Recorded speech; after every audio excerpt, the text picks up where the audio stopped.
Hello student, स्वागत है आप सभी का आपके अपने चैनल गॉड क्लासेस पर।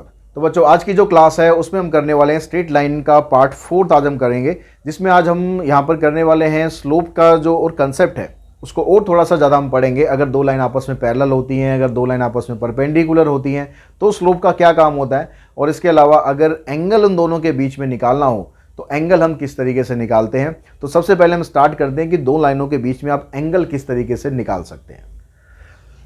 तो सबसे पहला जो टॉपिक है वो हमारा angle between two lines. Angle between two lines, अगर दो लाइन आपस में एक दूसरे को इंटरसेक्ट कर रही हैं तो उनके बीच का जो एंगल होगा वो एंगल हम किस तरीके से फाइंड कर सकते हैं। एक लाइन हमारे पास ये गई और एक लाइन हमारे पास ये है। ये वाली लाइन है, इस लाइन का स्लोप है m1 और इस लाइन का स्लोप है m2। स्लोप को हम नॉर्मली m से डिनोट करते हैं, तो इसका स्लोप m1 ले लिया, इसका स्लोप हमने m2 ले लिया। अब इनके बीच में एक तो ये एंगल बन रहा है और एक ये भी तो एंगल बन रहा है, तो ये दोनों एंगल आपको निकालने हैं। अब इसको निकालने के लिए हम इसका फार्मूला कौन सा यूज़ करेंगे, इसमें यहाँ पर हम फार्मूला यूज़ करेंगे tan theta equals to m2 minus m1 divided by 1 plus m1 into m2। अब यहाँ से वैल्यू एक ही निकलेगी, लेकिन अगर हम इसका मॉडुलस लगा देंगे तो यहाँ से ये दोनों वैल्यू आ जाएंगी। मतलब यहाँ पर जो एंगल आएगा पॉजिटिव भी आ सकता है, नेगेटिव भी आ सकता है। नेगेटिव आने का मतलब है कि एंगल 180 से और 90 से ज़्यादा हो जाएगा, 180 से छोटा हो जाएगा, मतलब ऑब्ट्यूस एंगल बन जाएगा। और अगर पॉजिटिव एंगल आएगा तो फिर ये वाला एंगल निकल जाएगा। तो इससे इसकी हेल्प से आप दोनों एंगल निकाल सकते हो। अब अगर दो लाइन हमारे पास, स्लोप का कंसेप्ट अभी हमने पढ़ा था, तो स्लोप का जो कंसेप्ट है उसमें कहता है कि अगर दो लाइन आपस में पैरेलल हैं, ठीक है, if two lines are parallel, if two lines are parallel. अब लाइन जब पैरेलल होंगी ना तो उन दोनों का जो स्लोप है वो इक्वल होगा। जैसे ये एक लाइन ये हो गई, ये दो एक्सिस हो गए, एक लाइन ये हो गई, इसके पैरेलल दूसरी लाइन ये हो गई, तो यहाँ पर ये जो एंगल बनाएगी ना लाइन, ये एंगल तो बराबर बनेगा, और एंगल अगर बराबर बनेगा तो उनका स्लोप भी बराबर आएगा। तो उस केस में दोनों लाइनों का स्लोप आपस में इक्वल हो जाएगा। और अगर दोनों लाइन आपस में परपेंडिकुलर हैं, if two lines are perpendicular,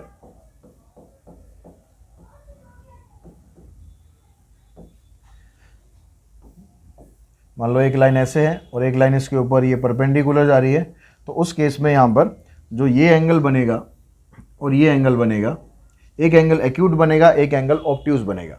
अगर इन दोनों से हम स्लोप निकाल के इनका प्रोडक्ट करेंगे m1 इंटू में m2, तो इसका जो प्रोडक्ट है वो -1 आएगा, क्योंकि एक से आपको स्लोप की वैल्यू पॉजिटिव मिलेगी और एक से वैल्यू आपको स्लोप की नेगेटिव वैल्यू मिलेगी। और दोनों को जब आपस में मल्टीप्लाई करोगे वैल्यू सेम ही रहेगी, क्योंकि यहाँ पर अगर एंगल 45 बनेगा तो यहाँ 135 बनेगा, ठीक है, यहाँ पर सॉरी यहाँ 45 बनेगा, यहाँ पर 135 बनेगा, ऑब्ट्यूस एंगल उधर बन रहा है।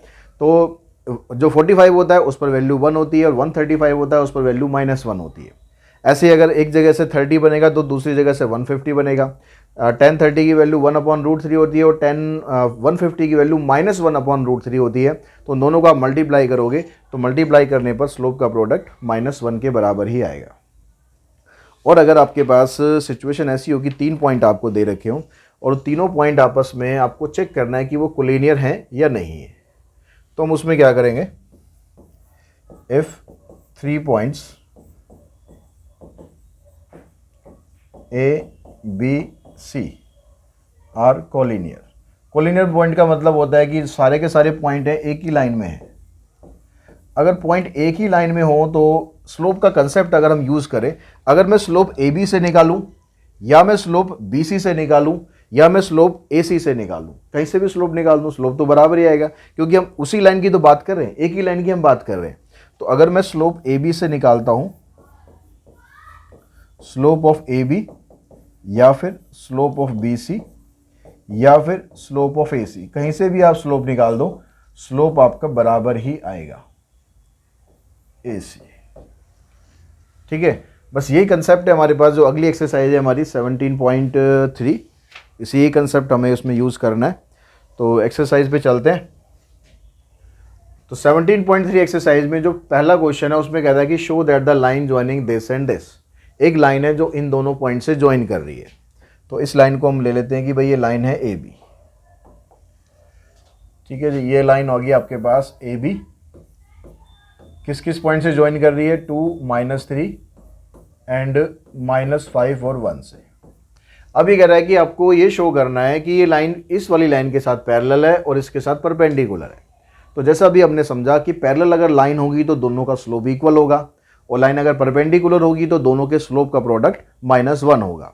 तो हम क्या करते हैं, पहले इसका स्लोप निकाल लेते हैं, ए बी का हम स्लोप निकाल लेते हैं, स्लोप ऑफ ए बी, इसको डिनोट कर देते हैं हम m1 से। तो आ जाएगा, फार्मूला हम कौन सा लगाएंगे स्लोप का, y2 - y1, क्योंकि 2 पॉइंट आपको दे रखे हैं, डिवाइडेड बाय x2 - x1।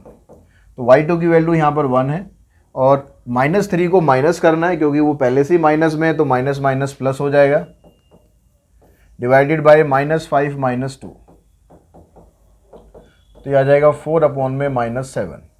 तो इसका स्लोप तो आ गया आपके पास 4/-7। अब हम फर्स्ट पार्ट में जो पॉइंट आपको दे रखे हैं, ठीक है, वो लाइन हम ले लेते हैं पी क्यू। तो एक पॉइंट है 7 -1, दूसरा पॉइंट है 0 3, ठीक है। अब इन दोनों पॉइंट्स को इनसे हम निकाल देते हैं इसका slope, slope of P Q, इसको डिनोट कर देते हैं हम m2 से। ये क्या आएगा 3, ये ऑलरेडी माइनस है तो प्लस हो जाएगा, 0 -7, तो आ गया 4 - 7। अब ये देखो, ये भी स्लोप 4/-7 था, ये भी 4/-7 है, तो यानी दोनों के स्लोप इक्वल आ गए। तो because m1 = m2, therefore AB parallels to line PQ। Parallel तो प्रूव हो गई। अब जो इसका सेकंड पार्ट है उसमें प्रूव करना है इसके साथ परपेंडिकुलर है।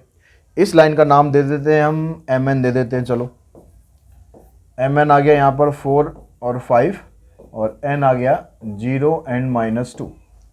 अब यहाँ से हम इसका निकालते हैं स्लोप, स्लोप ऑफ MN, इसको नाम दे देते हैं M3। तो -2 -5 0 -4, तो ये आ जाएगा -7/-4, माइनस माइनस कैंसिल, ये आ गया 7/4। अब ये देखो कि जो M1 और M3 है, क्या उसका प्रोडक्ट -1 आ रहा है, करके देख लेते हैं। M1 × M3, M1 था आपके पास 4/-7 और ये है 7/4, तो 7 से 7 कैंसिल, 4 से 4 कैंसिल, आंसर आ गया -1। और -1 अगर होता है तो दोनों लाइंस आपस में परपेंडिकुलर होती हैं। तो इस तरह से प्रूव करेंगे कि दोनों लाइन आपस में परपेंडिकुलर हैं। उसके बाद देखिए क्वेश्चन नंबर सेकंड में आपको दिया इसने कि find the value of x की वैल्यू निकालनी है through this and this line is parallel to the line through this. एक लाइन है जो इन दोनों पॉइंट से पास हो रही है, ठीक है, ये लाइन आ गई आपके पास ए बी, ये इस पॉइंट से और इस पॉइंट से पास हो रही है, और दूसरी लाइन ये है जो इस पॉइंट से पास हो रही है,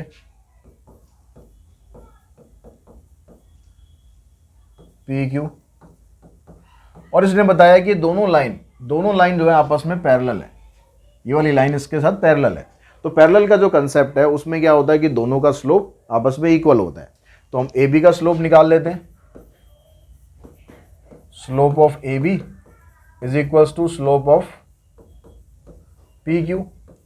क्यों है दोनों के स्लोप इक्वल, क्योंकि लाइन दोनों आपस में पैरेलल है। ऊपर आप दिखा देना कि because line A B is parallel to P Q, therefore their slopes are equal. अब ए बी का स्लोप आप निकालेंगे तो आ जाएगा 7 - 9, नीचे आ जाएगा 2 - x। यहाँ पर निकालेंगे तो 4, ये ऑलरेडी माइनस है तो 4 + 2 हो जाएगा 6 - 2। 7 - 9 करेंगे -2 आ गया, यहाँ से 6 आ गया, और 6 - 2 करेंगे तो 4 आ गया। इसको कैंसिल कर लो और क्रॉस मल्टीप्लाई करो, यहाँ से आ जाएगा -4, इधर से आ जाएगा 3 × 2 = 6 -3x। -3x को आप इधर ले आओ और 6 + 4 कर दो तो 3x आ गया आपके पास 10, तो x की वैल्यू आ गई 10/3।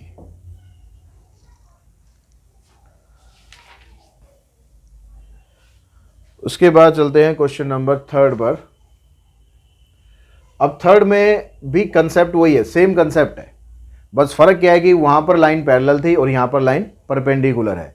तो आप इसका स्लोप निकालेंगे और इसका स्लोप निकालेंगे, दूसरे दोनों बाकी के दोनों पॉइंट थे जैसे हमने पिछले क्वेश्चन में निकाला है, और दोनों के स्लोप का प्रोडक्ट -1 कर देना, वहाँ से आपके पास वैल्यू आ जाएगी y की। तो ये क्वेश्चन आप खुद कर सकते हैं। हम चलते हैं नेक्स्ट क्वेश्चन पर। यहाँ पर कहता है कि यूजिंग स्लोप का यूज़ करके आपको बताना है कि जो पॉइंट्स आपको दे रखे हैं कोलिनियर है। तो अगर मैं इस पॉइंट को A ले लेता हूँ, इसको B ले लेता हूँ, इसको C ले लेता हूँ, तो आप कहीं से भी ना 2 पॉइंट से आप स्लोप निकाल दो, चाहे आप AB का निकाल दो, BC का निकाल दो, या ABAC का निकाल दो, या BCAC का निकाल दो, कहीं से भी 2 जगह से स्लोप निकाल के दिखा दो कि बराबर है। तो पहले हम ले लेते हैं AB का स्लोप। AB का स्लोप आया तो -5 -3 डिवाइडेड बाय 8, ये ऑलरेडी माइनस है तो प्लस हो जाएगा। इस साइन का ध्यान रखना, अगर जिसको आप माइनस कर रहे हो वो पहले से ही माइनस में है तो वो प्लस हो जाएगा। तो -5 -3 -8 डिवाइडेड बाय 10, ये आ गया -4/5। अब आप स्लोप ऑफ BC निकाल के देखो। अब BC का स्लोप करेंगे तो आपके पास आ जाएगा 4, ये ऑलरेडी माइनस है तो 4 + 5, इधर से आ जाएगा 5 - 8, तो यहाँ से तो आ रहा है 9, यहाँ से आ रहा है -3, इसको सॉल्व करेंगे आएगा -3। अब यहाँ पर आप देख रहे हो कि स्लोप दोनों का डिफरेंट आ रहा है। अगर स्लोप दोनों का डिफरेंट आ रहा है तो इसका मतलब ये वाले जो पॉइंट है ना, ये कोलिनियर नहीं है। तो इसमें आप लिख देना these points are not collinear.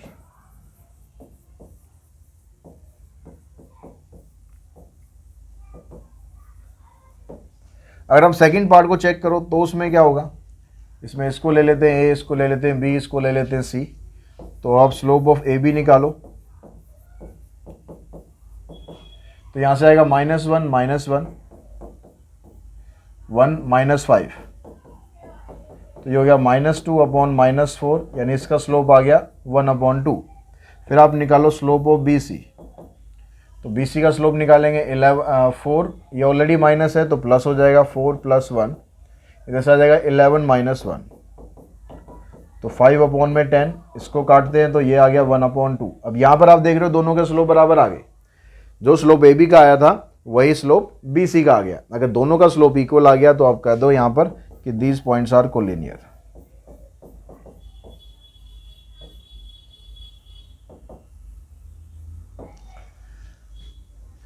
ठीक है जी, नेक्स्ट क्वेश्चन पे चलते हैं। अब यहाँ पर कह रहा है कि स्लोप का कंसेप्ट यूज करो और आपको x की वैल्यू बतानी है so that the points are collinear. तो अभी जो क्वेश्चन करा है वही क्वेश्चन आपको करना है भाई। अब यहाँ से A और B का स्लोप निकाल दो और यहाँ से BC का स्लोप निकाल दो, दोनों को बराबर पुट कर दो और बराबर पुट करके उसको सॉल्व कर दो, तो आपके पास x की वैल्यू आ जाएगी।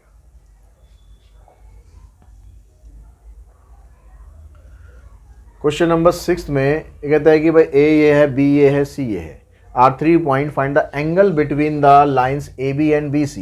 तो जो AB और BC लाइन आ रही है ना, उनके बीच का एंगल बताना है।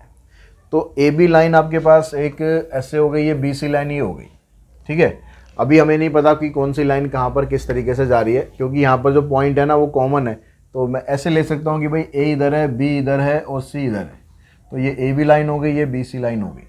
इनके बीच में एंगल क्या है, तो एंगल निकालने के लिए हम यहाँ पर पहले इनका स्लोप निकाल लें। तो क्योंकि एंगल निकालने का फार्मूला था हमारे पास tan θ = m2 - m1 1 + m1 m2, तो उसमें हमें दोनों का स्लोप चाहिए। तो हम AB का स्लोप निकाल लेते हैं, स्लोप ऑफ AB, इसको डिनोट कर लेते हैं हम m1 से। तो ये आ जाएगा 3 - 1 2 + 2, तो ये आ गया 2/4 यानी 1/2। अब हम निकाल लेते हैं स्लोप ऑफ BC, इसको नाम दे देते हैं हम m2 का।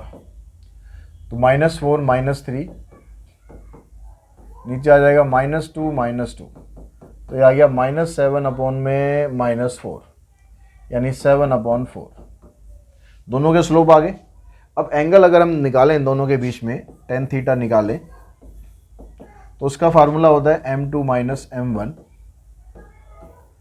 1 + m1 इंटू में m2। तो m2 की वैल्यू हमारे पास आई 7/4 -1/2 divided by 1 plus m1 into में m2, तो 1/2 इंटू में 7/4। 4 और 2 का अगर आप एलसीएम लेंगे तो आपके पास आ जाएगा 4, तो ऊपर से आया यहाँ पर 7, यहाँ पर आ गया 2 डिवाइडेड बाय यहाँ पर यह आ जाएगा आपके पास 1 प्लस में 7/8, 7 माइनस 2 यानी 5/4 आ गया। नीचे से यहाँ पर आएगा 8 प्लस में 7, 15/8। 4 से हम इसको कैंसिल कर देते हैं, 5 से हम इसको कैंसिल करते हैं, तो 2 ऊपर चला गया, ये वाली टर्म सबसे ऊपर आ जाती है, ये वाली टर्म इधर आ जाती है, 3 इधर आ गया। तो tan थीटा की वैल्यू आ रही है ना, वो आ रही है 2/3।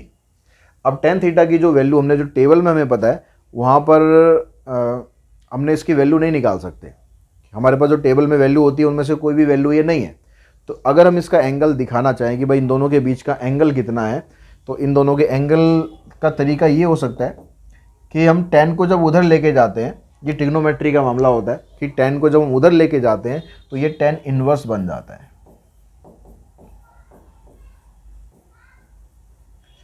तो इसकी जो वैल्यू आएगी theta equals to tan inverse 2/3। ठीक है, अगर आपको एंगल शो करना है तो इस तरीके से आप शो कर सकते हो।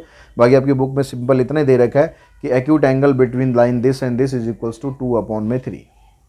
ठीक है, यहाँ पर ये जो मोड इसमें बीच में लगेगा ही लगेगा।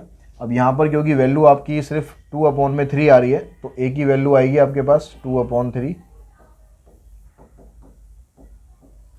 तो एक्यूट एंगल इसका दोनों के बीच में बन जाएगा tan इनवर्स 2/3।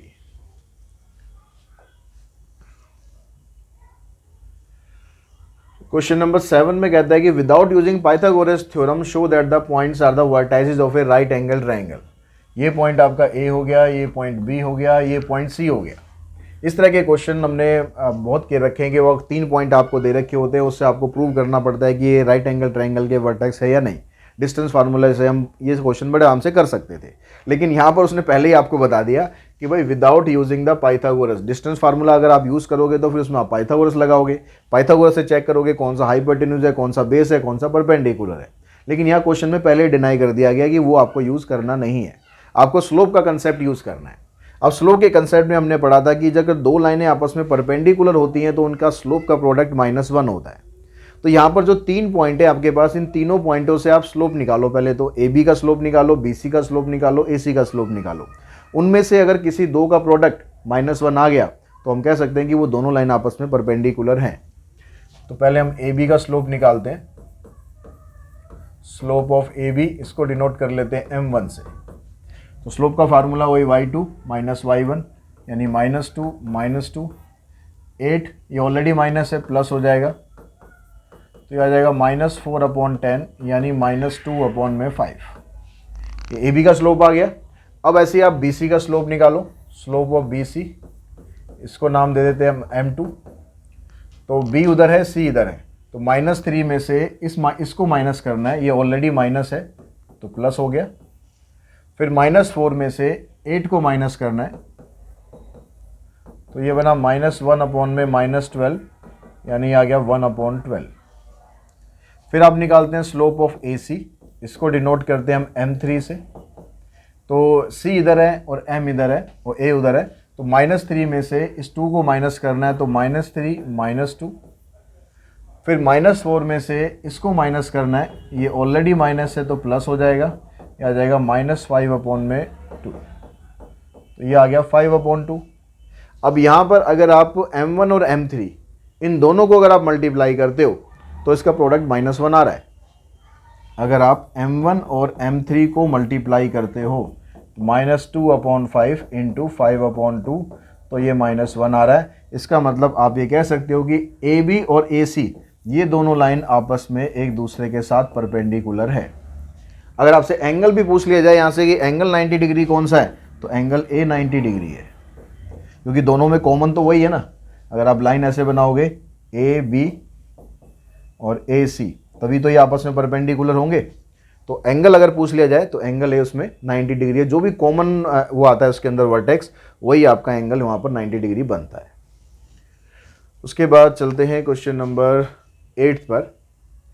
अब यहाँ पर भी आपको स्लोप का ही कंसेप्ट यूज़ करना है। कहता है ए पॉइंट ये है, बी ये है, are the two vertices of a rectangle A B C D, find the slope of this this and this. अब देखिए रेक्टेंगल में क्या होता है, अगर हम रेक्टेंगल की प्रॉपर्टीज़ के बारे में जानते हैं तो ये क्वेश्चन बहुत आसान है। तो इसने हमें दो वर्टेक्स दिए 2 - 3 और बी दे दिया इसने 3 और 5। अब ये कहता है कि दो वर्टेक्सेस रेक्टेंगल के फाइंड द स्लोप, आपको स्लोप फाइंड करना है। तो पहले तो आप इसी का स्लोप फाइंड कर लो कि ए बी का स्लोप क्या है। तो ए बी का स्लोप निकालेंगे, स्लोप ऑफ ए बी यह आ जाएगा 5 + 3 और 3 - 2, तो 8/1 यानी स्लोप आ गया इसका 8। अब रेक्टेंगल की प्रॉपर्टीज अगर आपको पता है तो ये पता होना चाहिए कि ए बी और डी सी ये दोनों लाइन आपस में पैरेलल होती हैं, और जब पैरेलल लाइन होती है तो स्लोप दोनों का इक्वल होना चाहिए। तो यहाँ पर हम दिखाएंगे because D C is parallels to A B, therefore slope of A B is equals to slope of D C. और कितना आ गया वो 8 आ गया। अब दूसरा ये इसका स्लोप निकल गया, ठीक है। पहले इसने BC का पूछा था, हमने पहले CD का निकाल दिया, कोई बात नहीं। अगर आप BC का निकालोगे तो BC क्या होता है, ये दोनों लाइन आपस में एक दूसरे के साथ परपेंडिकुलर होती हैं, क्योंकि रेक्टेंगल के अंदर जो वर्टेक्स पे होता है एंगल यहाँ पर ये 90 डिग्री होते हैं, सारे के सारे एंगल 90 डिग्री होते हैं। तो जब दो लाइन आपस में परपेंडिकुलर होती हैं तो स्लोप का प्रोडक्ट -1 होता है। तो इसका मतलब ये हमारा सेकेंड पार्ट हो गया है। पहले ये हम फर्स्ट पार्ट करते हैं। यहाँ पर हम दिखाते हैं कि भाई AB और BC दोनों परपेंडिकुलर होती हैं, परपेंडिकुलर हैं तो slope of AB into slope of BC, दोनों का प्रोडक्ट -1 होगा। तो स्लोप ऑफ AB तो ऑलरेडी हमारे पास 8 आ ही गया है, और BC का स्लोप हमें फाइंड करना है, तो ये 8 इधर चला जाएगा, स्लोप किसका निकल जाएगा BC का, ये आ गया -1/8। अब लाइन BC और AD ये दोनों भी आपस में पैरेलल होती हैं, तो लाइन पैरेलल होती हैं तो स्लोप इनका इक्वल हो जाएगा। तो आप यहाँ पर दिखा देना थर्ड पार्ट के अंदर कि because DA is parallel to BC, therefore slope of DA is also -1/8। तो इस तरह से आप तीनों लाइनों का स्लोप निकाल सकते हो। उसके बाद चलते हैं हम क्वेश्चन नंबर 9 पर। 9 में कहता है कि यूजिंग स्लोप, यहाँ भी स्लोप का यूज़ करना है, पूरी एक्सरसाइज इस स्लोप की है। आपको ये प्रूव करना है कि ये जो पॉइंट आपने ले रखे हैं ये रेक्टेंगल के वर्टेक्स हैं। अब अभी हमने जो प्रूव किया था, हमने जो क्वेश्चन अभी पिछला किया था, वही तो कंसेप्ट यहाँ पर लगेगा। यहाँ पर आपको बस ये कर रखा है, इसने चारों वर्टेक्स दे रखे हैं। हम रेक्टेंगल बना लेते हैं, हालांकि ये प्रूव करना है कि रेक्टेंगल है, लेकिन हम रेक्टेंगल के शेप बना ही लेते हैं क्योंकि हम प्रूव कर देंगे, ऐसा हमें भरोसा है। अब रेक्टेंगल प्रूव करने के लिए बस आपको ये प्रूव करना है कि ये सारे के सारे एंगल, ये चारों के चारों एंगल 90 डिग्री बनाते हैं, इतना आपको प्रूव करना है। अब ये प्रूव करने के लिए बस करना क्या है, स्लोप निकाल लो चारों का, और फिर बारी बारी से प्रोडक्ट करके देखो AB और BC का, BC और CD का, CD और DA का, क्या ये 90 डिग्री बनाते हैं। तो चलो चेक कर लेते हैं। पहले आप निकाल लो स्लोप ऑफ AB, इसको नाम दिया हमने M1 का। तो यहाँ से निकालेंगे -4, ये प्लस हो जाएगा, -4 + 1 डिवाइडेड बाय -2 + 4, तो ये आ जाएगा -3/2। अब निकालो आप स्लोप ऑफ BC, इसको नाम दिया M2। अब BC का निकालेंगे तो आएगा 0 + 4/4 + 2, तो ये बनेगा 4/6 यानी 2/3। पहले स्लोप निकाल लेते हैं सारे, फिर उसके बाद निकालो आप स्लोप ऑफ CD यानी M3। ये क्या आ जाएगा आपके पास, CD का निकालेंगे तो ये y2 बनेगा 3 - 0। बाकी आप किसी को भी ले सकते हो, ऐसा कुछ कंपलसरी नहीं है कि इसी को लेना है, 2 - 4, लेकिन ऑर्डर दोनों से एक ही तरह सा होना चाहिए। अगर आपने ये x1 y1 लिया है तो वो x2 y2 हो जाएगा। अगर आपने ये x2 लिया है तो ये y2 होना चाहिए, बस ये ध्यान रखो। 3/-2। उसके बाद स्लोप ऑफ AD निकालते हैं, ये हो गया M4। तो यहाँ से आप निकालो -1 -3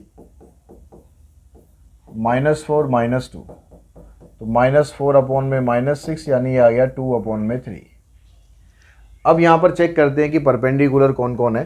पहले आप M1 और M2 को मल्टीप्लाई करके देखो, -1 आ रहा है क्या, -3/2 और 2/3 आ गया -1। इसका मतलब पहली जो दो लाइनें AB और CD ये परपेंडिकुलर है। फिर आप निकालो M2 इंटू M3, तो M2 हमारे पास है 2/3, ये है 3/2, ये दोनों भी कैंसिल, यहाँ से भी -1 आ रहा है यानी BC, इस AB परपेंडिकुलर टू यहाँ पर होना चाहिए था BC, ठीक है, ये नहीं आएगा, यहाँ पर आ गया BC परपेंडिकुलर टू CD। फिर M3 और M4 निकालो, तो M3 हमारे पास ये है 3/-2, 2/3, इसका ही प्रोडक्ट -1 आ गया, तो इसका मतलब CD और DA ये भी परपेंडिकुलर है। अब आप निकाल लो M4 और M1, तो 2/3 -3/2, ये भी -1 यानी DA और AB ये भी परपेंडिकुलर है। तो जब चारों एंगल 90 डिग्री के हो जाते हैं तो आप कंफर्मली कह सकते हो कि वो रेक्टेंगल तो होगा ही होगा। स्क्वायर है या नहीं है वो हमें नहीं पता है, स्क्वायर के लिए साइड्स भी हमें देखनी पड़ती हैं, पर हमसे तो रेक्टेंगल पूछा है तो मिनिमम वो रेक्टेंगल तो है ही। तो आप दिखा दो कि चारों एंगल आ गए, इसलिए ये रेक्टेंगल है।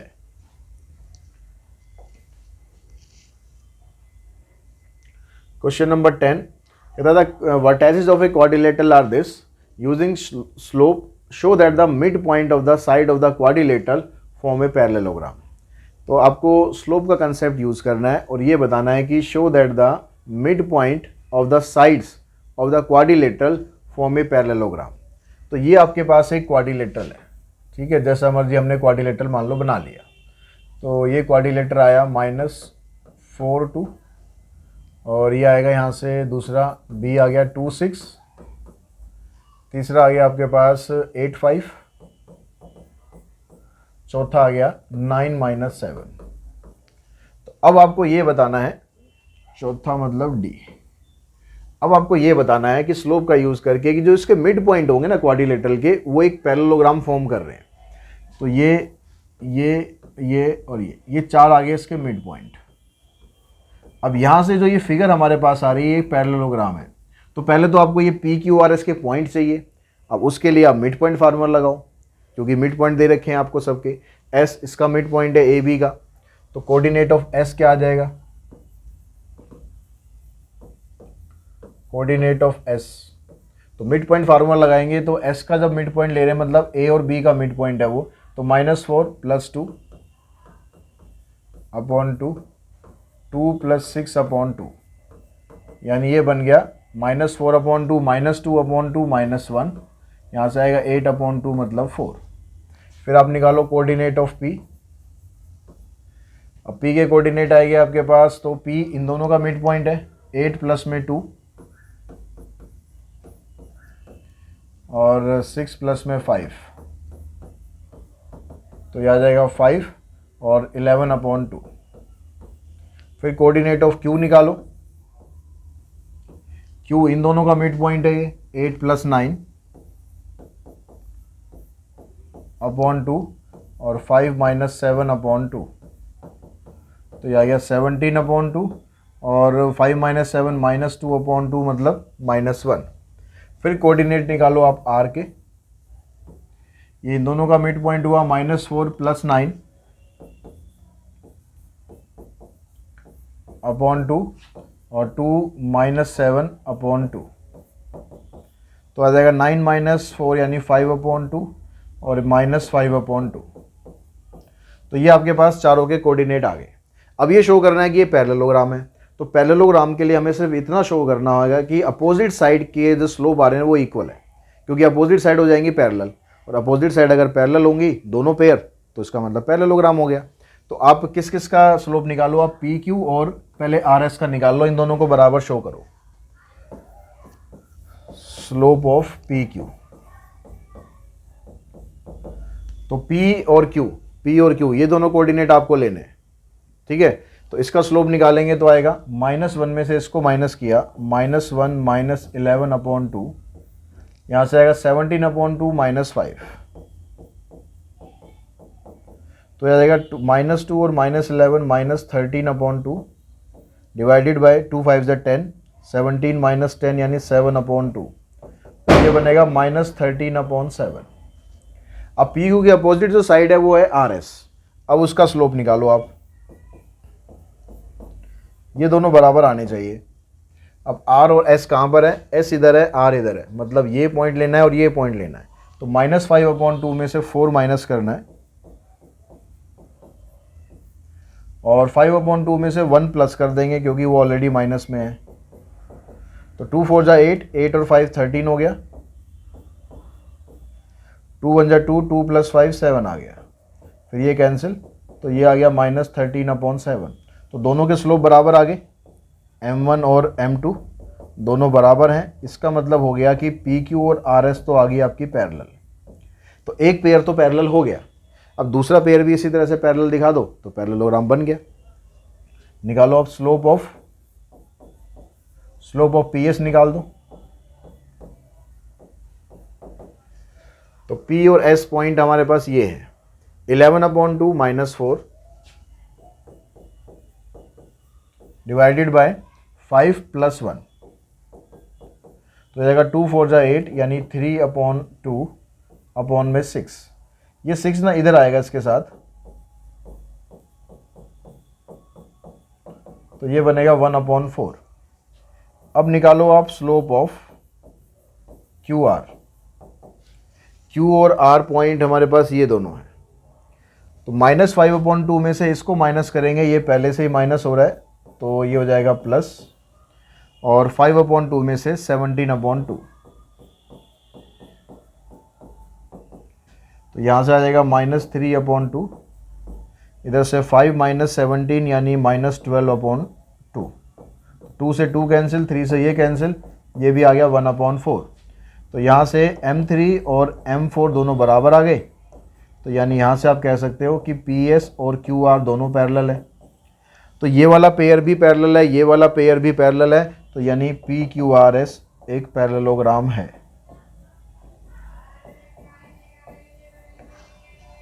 तो इस तरीके से हम ये क्वेश्चन प्रूव कर सकते हैं। अब क्वेश्चन नंबर 11 पे चलते हैं।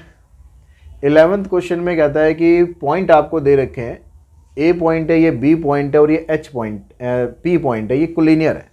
तो आपको प्रूव करना है कि ये इसके बराबर है। तो कोलिनियर का कंसेप्ट यूज़ करेंगे, तो इसका मतलब हो गया कि अगर हम AB का स्लोप निकालें या फिर हम AB का और BP का, क्योंकि तीसरा पॉइंट C नहीं है, तीसरा पॉइंट P है, तो दोनों का स्लोप निकालेंगे तो बराबर ही रहेगा। तो AB का स्लोप निकालते हैं, तो इससे क्या आएगा आपके पास x2 - y2 - y1 x2 - x1, और BP का निकालेंगे तो k - y2। अब यहाँ पर k - y1 है, ठीक है, जो हम कर रहे हैं ना उससे भी आंसर हमारा सही आएगा, मतलब, लेकिन जो हमें प्रूव करना है हमें उसके हिसाब से चलना है। तो देखो y2 - y1 यहाँ पर यूज़ हो रहा है, वो हमने हमारे पास आ गया, x2 - x1 यूज़ हो रहा है, वो हमारे पास आ गया। अब हमें चाहिए यहाँ पर k - y1। अगर मैं यहाँ से स्लोप निकालता हूँ h - x1 और k - y1 चाहिए, अगर मैं BP से स्लोप निकालता हूँ तो आएगा k - y2 और h - x2। तो मैं यहाँ पर BP की जगह चेंज करके मैं यहाँ पर ले लेता हूँ स्लोप ऑफ AP। अब मैं कहीं से भी निकालूँ स्लोप तो बराबर ही रहेगा, तो जो मुझे प्रूव करना है उसके हिसाब से मेरे को चलना चाहिए। तो अब मैं AP का स्लोप निकालूंगा तो बनेगा k - y1 और h - x1। अब इसको आप कर दो क्रॉस मल्टीप्लाई, इसको इधर ले आओ, इधर आ गया y2 - y1 और k - y1 को इधर मल्टीप्लाई कर दो आप, ये बन गया x2 - x1। तो बस यही आपको प्रूव करना था, ये आपको प्रूव हो गया। तो इसी क्वेश्चन के साथ ही हम आज का ये वीडियो फिनिश करते हैं। जल्दी मिलते हैं नेक्स्ट वीडियो में, जिसमें हम इसकी जो नेक्स्ट एक्सरसाइज है वो करने वाले हैं। और साथ ही एक चीज़ और कहना चाहूँगा, अगर आप लोगों को चैनल का कंटेंट पसंद आ रहा है और चैनल पर आपको पढ़ने में इंटरेस्ट आ रहा है, तो आप अपने दोस्तों को भी चैनल को शेयर कीजिए और खुद भी चैनल को सब्सक्राइब करके रखिए, बेल आइकन को भी प्रेस करके रखिए, ताकि आगे आने वाले वीडियोस भी आपको कंटिन्यूअसली मिलते रहें। आज की इस वीडियो में इतना ही। Thanks to all of you.